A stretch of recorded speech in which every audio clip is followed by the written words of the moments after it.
দেশ ছাড়তে চাইনি, আমার পরিস্থিতি বাধ্য করেছে। সমাজকে বাদ দিয়ে তো পরিবারকে বাদ দিয়ে চলতে পারে না। আমার 80 বছরের মাস আমার ভিসা নিয়েছিল মাত্র 10 দিন।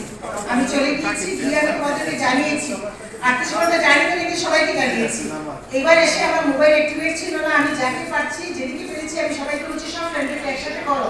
তবে আমাকে তোমরা এনশিওর করতে হবে, কথা দিতে হবে, আমি সামনে জানুয়ারি ফেব্রুয়ারিতে আবার সবাইকে নিয়ে বসবো, অতদিন আমরা সুস্থ থাকবো, নিজকে ভালো রাখবো, এবং একজন যদি না আসে সেই বসে আমি ফেলবো।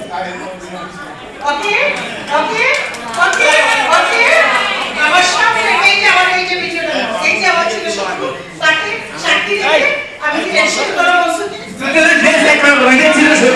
সবাই থাকতে হবে না, সব আমার বন্ধু। আচ্ছা, আপনার একটু নেই, আপনি আমাদের বাইরে হইলো, আপনারটা নেই কারণ আপনি একটা ইম্পর্টেন্ট পারসন। সবাই ভালো থাকো, সবাইকে যেন ভালো, আমার জন্য দোয়া করবে, সবাই যেন ভালো। আমাদের ছোট দিদি চলে থেকে প্রত্যেক দিন তার টুর লেগে থাকে, পার হয়ে যায় দিদি মাঠ ঘাট বাড়ি, আই লুচ তার গাড়ি, চিকনি করে মুখে তেলের কাটা, কলপে নিচে ঢাকা চুল সাদা সাদা। চলো চলো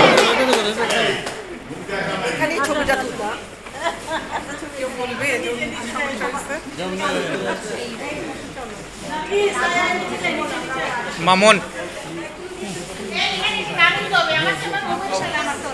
এদিকে, না না এটা ভিডিও হচ্ছে, ইন্ডিভিজুয়াল সবার চেহারা নিচ্ছি, এখানে ছবি তোলা সম্ভব না। সালাউদ্দিন সব সিঙ্গেল ফেস নিয়ে দিচ্ছি, সবাইকে ধরো, সবাইকে ধরো, তারেক চলে গেছে, সব সিঙ্গেল ফেস। ওর নামই তো জানি না। জাহেদ জাহেদ ওকে কি ধরতো? হ্যাঁ, কাছানোর দরকার নেই, আমি সিঙ্গেল ফেস নিচ্ছি, পরে তোরটা একসাথে করে দিব। এটা তোমার ভালোর জন্য করলাম, ইন্ডিভিজুয়াল তুলে দিছি। হ্যাঁ, ইন্ডিভিজুয়াল তুলে দিছি, এখন আমার নিজেরটা দিয়ে একটু।